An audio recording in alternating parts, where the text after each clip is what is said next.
7th class exercise 1.3 के question number 6 से अब मैं बता रही हूँ word problems. Question number 6, a certain freezing process requires that room temperature be lowered from 40 degree Celsius at the rate of 5 degree Celsius every hour. What will be the room temperature 10 hours after the process begins. यानी कि हमारे पास एक room का initial temperature 40 degree Celsius है और हमें हर घंटे every hour 5 degree Celsius वो कम होता जा रहा है। ठीक है, 40 यानी कि हर घंटे में 5 डिग्री सेल्सियस कम होता जा रहा है। तो एक घंटे बाद 35 हो जाएगा, फिर एक घंटे बाद 30 हो जाएगा, फिर एक घंटे बाद 25 हो जाएगा। तो 5 डिग्री सेल्सियस टेम्परेचर कम होता जा रहा है एवरी आवर। ठीक है, तो हमें ये बताना है कि 10 आवर्स बाद कितना टेम्परेचर होगा। तो अब तुम चाहो तो इस तरीके से करके देख लो कि 1 आवर बाद 35 हो जाएगा 5 डिग्री कम होने के बाद, फिर 2 आवर्स बाद 30 हो जाएगा, फिर 3 आवर्स बाद 25 हो जाएगा।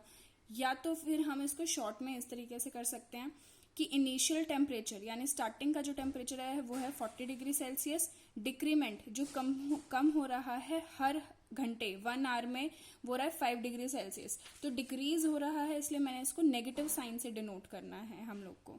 तो 10 आवर्स बाद कितना टेम्परेचर हो जाएगा, 10 आवर्स बाद कितना हो जाएगा, 40 में से माइनस कर देंगे 5 हर आवर में हो रहा है, तो 10 आवर्स में कितना कम हो जाएगा, 5 इंटू 10 यानी 50 डिग्री सेल्सियस कम हो जाएगा टेम्परेचर। तो 40 माइनस 50 हमारे पास आ जाएगा -10, बड़े के आगे माइनस का साइन है ना। तो 10 आवर्स बाद हमारा जो टेम्परेचर हो जाएगा रूम का वो हो जाएगा -10 डिग्री सेल्सियस। तो इस तरीके से भी अगर आप देखो कर करके तो 10 आवर्स बाद आपका -10 पे पहुंच जाएगा। देखो 1 आवर बाद फिर 1 फिर 1 फिर 1 फिर 1 फिर 1 कितने 1 2 3 4 5 6 फिर 7 फिर 8 फिर 9 फिर 10, यहाँ तक का टेम्परेचर हमें चाहिए। तो 25 फिर 20 15 10 5 0 0 के बाद -5 फिर -10। तो -10 डिग्री सेल्सियस कब हो जाएगा, 10 आवर्स बाद। ठीक है, now question number 7। Question number 7 जो मार्क्स वाले क्वेश्चंस है ना, ये इंपॉर्टेंट होते हैं, इनको ध्यान से समझना है। In a class test containing 10 questions, एक क्लास टेस्ट में 10 क्वेश्चंस पूछे गए हैं। ठीक है, जिसमें 5 मार्क्स मिले हैं अगर आपका आंसर सही है और -2 मिले हैं यानी कि 2 मार्क्स कट गए हैं अगर आपका आंसर इनकरेक्ट है। और अगर आपने अटेम्प्ट ही नहीं किया है तो आपको 0 मार्क्स मिले हैं। ठीक है, ये समझ में आ गया। करेक्ट आंसर के लिए +5, इनकरेक्ट के लिए -2 और ना अटेम्प्ट करने के लिए 0।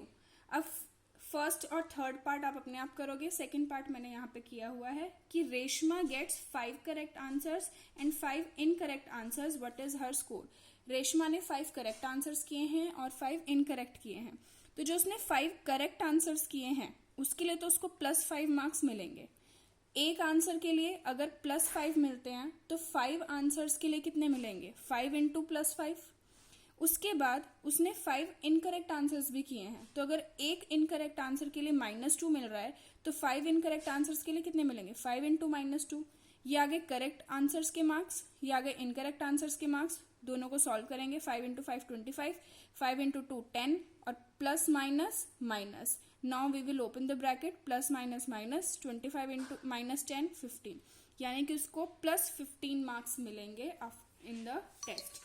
फर्स्ट पार्ट और थर्ड पार्ट अपने आप करेंगे, इसका सेम ऐसे ही करना है।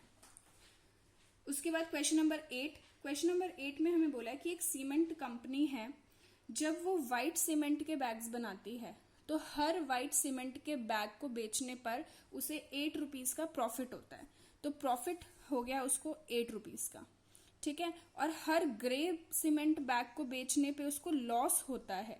तो लॉस को हम नेगेटिव साइन से डिनोट कर देते हैं और प्रॉफिट को हम प्लस साइन से डिनोट कर देते हैं। ठीक है, तो बताइए first part, a company sells 3000 bags of white cement and 5000 bags of grey cement. 3000 तो उसने व्हाइट सीमेंट के बैग्स बेचे और 5000 उसने ग्रे सीमेंट के बैग्स बेचे। तो उसको प्रॉफिट हुआ या लॉस हुआ, और कितना प्रॉफिट हुआ कितना लॉस हुआ। तो ऑब्वियसली अगर उसने ग्रे सीमेंट के बैग्स ज्यादा बेचे हैं और ग्रे सीमेंट पे हमको क्या हो रहा है, लॉस हो रहा है, तो ऑब्वियसली उसको ओवरऑल क्या हो रहा होगा, उसको हो रहा होगा लॉस। और वाइट सीमेंट के बैग्स उसने कम बेचे हैं, 3000 बेचे हैं, तो उस पर उसको प्रॉफिट हो रहा होगा। वैसे हम अभी अगर हमें नहीं भी मालूम पड़ रहा, क्योंकि उसको प्रॉफिट 8 रुपीज का हो रहा है, लॉस 5 रुपीज का हो रहा है, हो सकता है अल्टीमेटली उसको प्रॉफिट भी हो सकता है ना। तो हम यहाँ पे प्रॉफिट और लॉस दोनों लिख देंगे। अब आगे देखते हैं कि उसको प्रॉफिट हो रहा है कि लॉस हो रहा है। तो 3000 उसने बेचे हैं व्हाइट सीमेंट के बैग्स।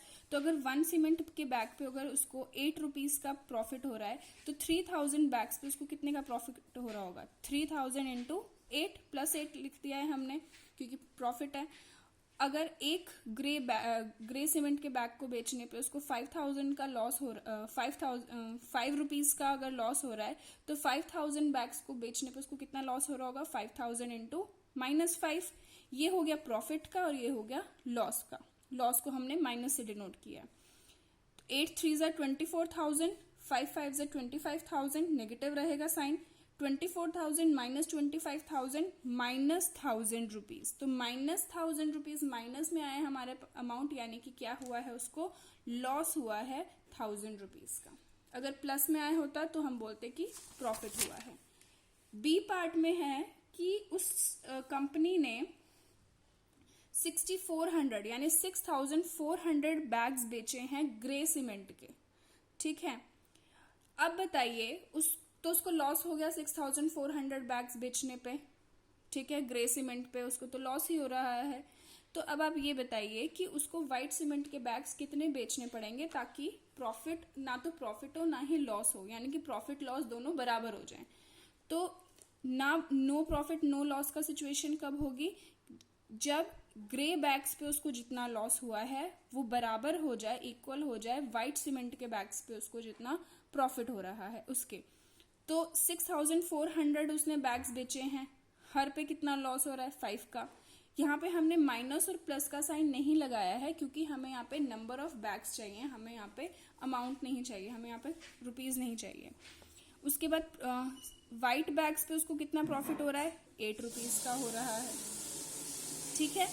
तो सपोज अब हमें उसको कितने व्हाइट बैग्स बेचने होंगे, तो ये हमें मालूम नहीं है उसको कितने व्हाइट बैग्स बेचने होंगे, व्हाइट सीमेंट बैग्स बेचने होंगे। तो इसको हम अपनी मर्जी से x मान लेते हैं। जो हमें नहीं मालूम होता हम उसको कोई भी अपनी मर्जी से वेरिएबल ABCDEFGHZ तक आप कुछ भी रख सकते हो। तो 6400 इंटू 5, 8 यहाँ मल्टीप्लाई में है, यहाँ के डिवाइड में आ जाएगा, ये आपको बताया हुआ है 6th क्लास में। 8 8 64, 8 5 44,000, यानी व्हाइट सीमेंट के बैग्स उसको कितने बेचने पड़ेंगे? 4000, ठीक। क्वेश्चन नंबर 9 में फिल इन द ब्लैंक्स है, ये खुद सोच के करने हैं, मैंने 2 बता दिए। -3 को किससे इंटू करें? जो +27 आए। सबसे पहले तो यहाँ माइनस है और मुझे यहाँ प्लस चाहिए, तो मुझे एक और माइनस से इसको मल्टीप्लाई करना पड़ेगा ताकि माइनस माइनस प्लस हो जाए। फिर 3 9 27। अब यहाँ प्लस है, मुझे यहाँ माइनस चाहिए आंसर में, तो माइनस से मल्टीप्लाई करना पड़ेगा ताकि प्लस माइनस माइनस हो जाए। अब 5 को किससे इंटू करूँ? 35 आ जाए 7 से, ठीक। बाकी के पार्ट्स आप अपने आप करेंगे। Next exercise 1.4। 1.4 is based on division of integers. सब कुछ सेम है, डिवीजन में कोई दिक्कत की बात नहीं है। क्वेश्चन नंबर 1 में बहुत सारे पार्ट्स हैं, इसमें से कुछ पार्ट्स मैं बता देती हूँ। 3 पार्ट्स मैंने बताए हैं। जैसे इसमें है -30, माइनस वाले को ब्रैकेट में रखा है, ठीक है। तो -30 डिवाइडेड बाय 10। तो इसको हम इस तरीके से लिख सकते हैं, इजी रहता है अगर हम इसको फ्रैक्शन की फॉर्म में लिख लें, तो हमें कट करने में, कैंसिल करने में इजी रहता है, ठीक है। अदरवाइज आप चाहो तो 30 को और 10 से डिवाइड भी करके बता सकते हो। अच्छा, तो मैंने फ्रैक्शन में लिख दिया है। अब 0 से 0 कैंसिल, 1 बचा, 1 को हम डिनोमिनेटर में लिख सकते हैं, तो हमारे पास क्या आ गया? -3। ई पार्ट में जो है 13 को डिवाइड करना है -2 + 1 से, ठीक है ना। बिगर ब्रैकेट ये दे रखा है, यानी कि हमें पहले इसको सॉल्व करना है और फिर उसको 13 को इससे डिवाइड करना है। तो 13 को ऐसे रखते हैं, माइनस प्लस माइनस, 2 में से 1 गया 1, और बड़े के आगे माइनस का साइन है तो इसके आगे भी माइनस का साइन। अब ये जो नीचे डिवीजन में माइनस का साइन होता है ना, हम अपने फाइनल आंसर में न्यूमरेटर के आगे माइनस लिखते हैं, ठीक है, आप चाहे ये आंसर लिखो, आप चाहे ये आंसर लिखो, दोनों सेम है, क्योंकि 1 डिनोमिनेटर में हम लिखें ना लिखें और माइनस का साइन हम ऊपर न्यूमिनेटर में लिख सकते हैं। ऐसा क्यों है? ऐसा इसलिए, वैसे समझाने के लिए मैं बता देती हूँ कि 13 डिवाइडेड बाय -1 है।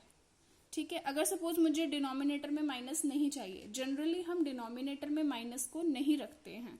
अगर हमारे पास डिनोमिनेटर में माइनस है तो हम उसको ऊपर न्यूमिनेटर में भी लिख देते हैं, और जनरली हम अपने आंसर को न्यूमिनेटर में ही माइनस रखते हैं। ऐसा क्यों? क्योंकि हम सपोज इसको इक्विवेलेंट फ्रैक्शन बनाने के लिए सेम नंबर से मल्टीप्लाई और डिवाइड कर दें।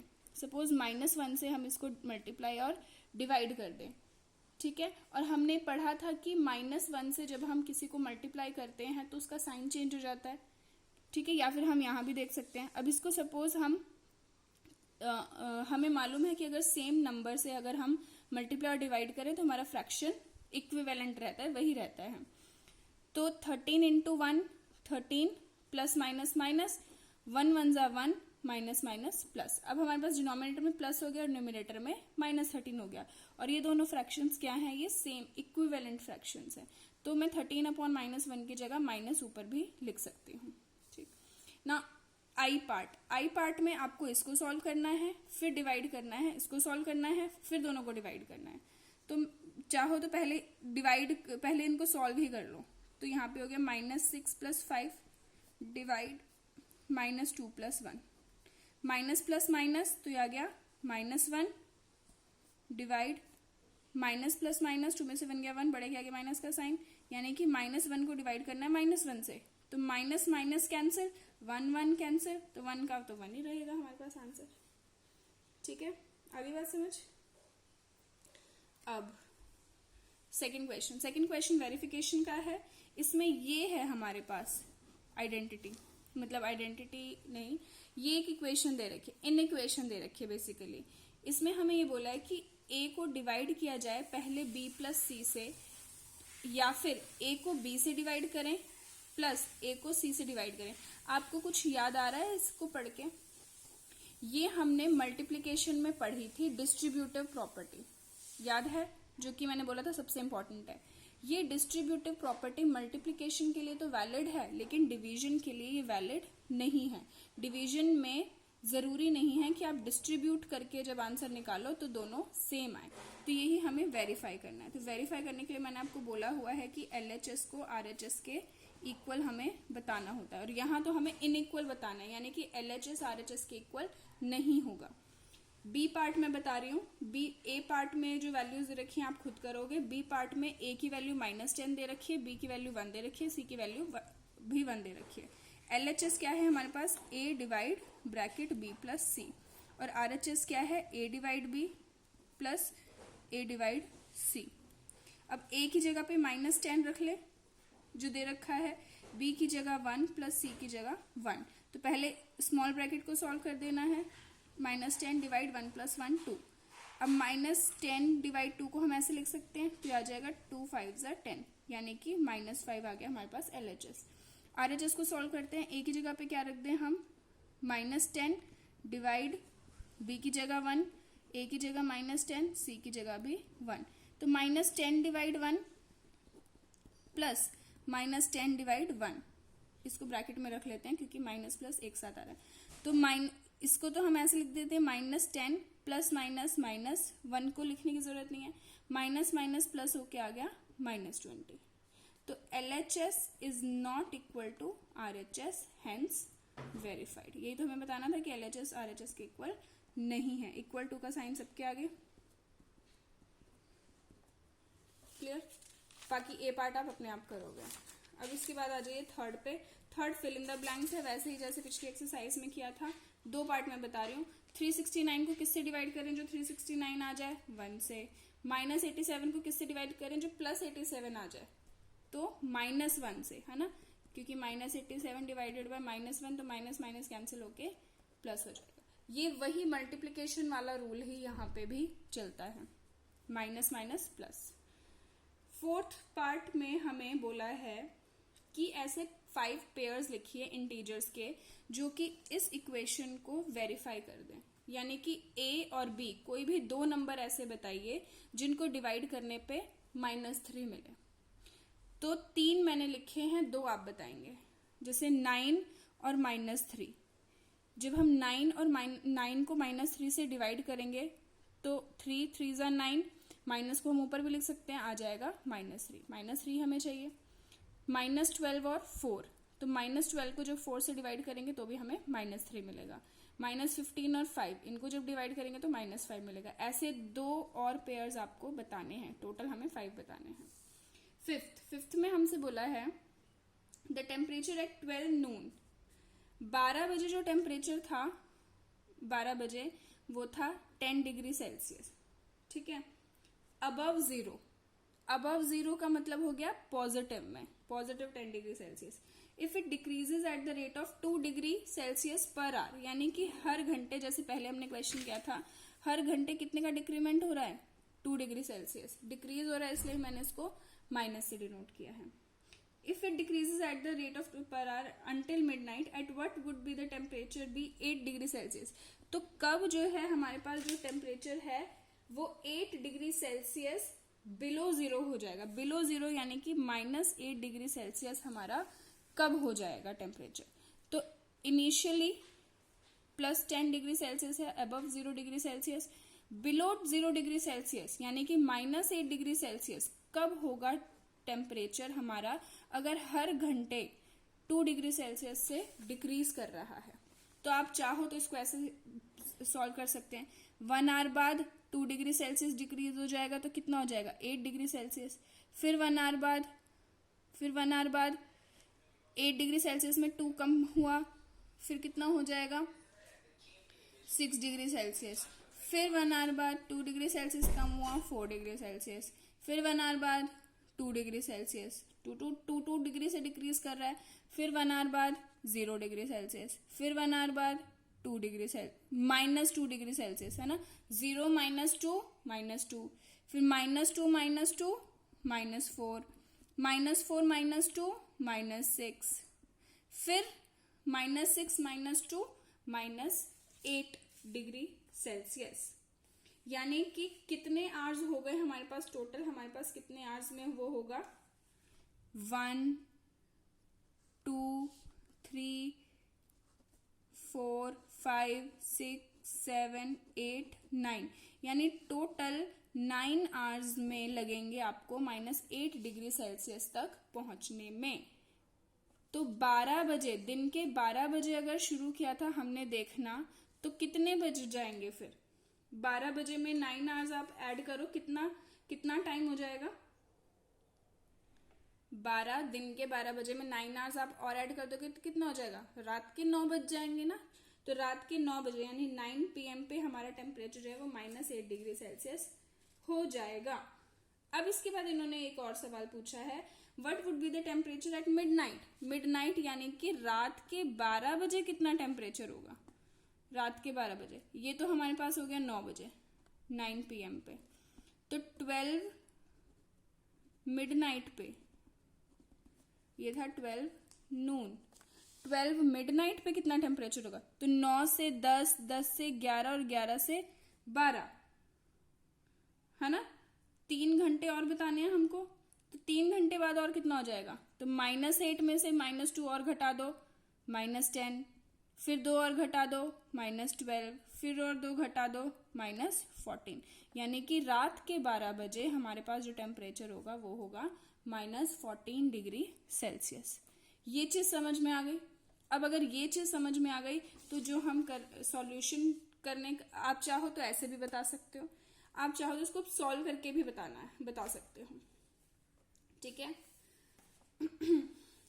तो हमारे पास जो इनिशियल टेम्परेचर है वो है 10 डिग्री सेल्सियस और फाइनल टेम्परेचर हमारे पास 8 डिग्री सेल्सियस।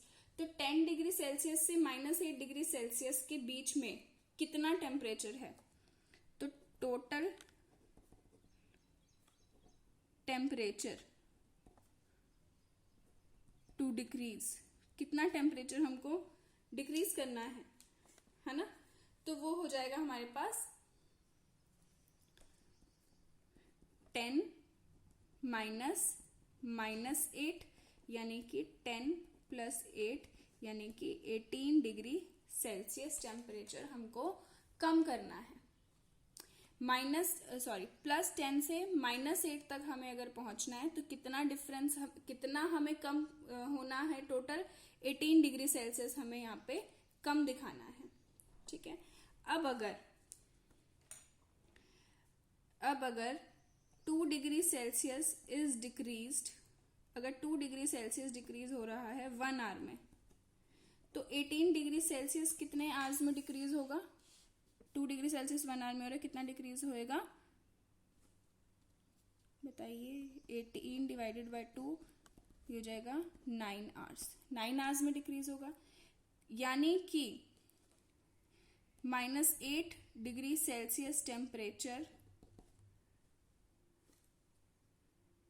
वुड बी, कब हो जाएगा? एट 9 PM, 9 PM पे, है ना। 12 नून था तो 12 + 9 9 PM पे, और एट 12 मिडनाइट पे कितना हो जाएगा टेम्परेचर हमारे पास? 12 मिडनाइट पे कितना हो जाएगा? -8 में और कितना डिक्रीज हो गया है? -2 × 3 आवर्स जितना हमको चाहिए, तो ये हो जाएगा -8 + -6, ये हो जाएगा -14 डिग्री सेल्सियस। इस तरीके से भी हम इसको शो कर सकते हैं। ठीक है, क्वेश्चन नंबर 6 देख लीजिए फटाफट। क्वेश्चन नंबर 6 मार्क्स वाला क्वेश्चन ही है। अगर करेक्ट आंसर है तो +3, इनकरेक्ट है तो -2 और नॉट अटेम्प्टेड है तो 0। तो फर्स्ट में हमसे बोला कि राधिका को 20 मार्क्स मिले हैं टोटल। अब अगर उसने 12 करेक्ट आंसर्स दिए हैं, 12 करेक्ट आंसर्स दिए हैं, तो बताइए उसने इनकरेक्ट आंसर्स कितने दिए होंगे? तो इनकरेक्ट आंसर्स तो हमको मालूम नहीं है, तो हम इसको x ले लेते हैं। अब 12 करेक्ट आंसर्स दिए हैं, यानी कि उसके कितने स्कोर्स हो गए? अगर एक के लिए +3 मिलता है तो 12 के लिए कितना मिलेगा? 12 × +3। अगर एक इनकरेक्ट के लिए -2 मिलता है तो x के लिए कितना मिलेगा? x × -2। टोटल कितने हैं उसके मार्क्स? 20। तो 12 × 3, हाँ ऐसे ही करना है, 12 3 = 36 आ गया हमारे पास यहाँ पे। उसके बाद +- -2x = 20, -2x को यहीं रखेंगे, x वाली टर्म को हम लास्ट में शिफ्ट करते हैं। सबसे पहले 36 को यहाँ ले जाएंगे तो 20 माइनस में 36 आ जाएगा, क्योंकि यहाँ पे प्लस था आगे 36 के। ये इक्वेशन सॉल्व करनी आपको सीखनी होगी अब 7th क्लास में।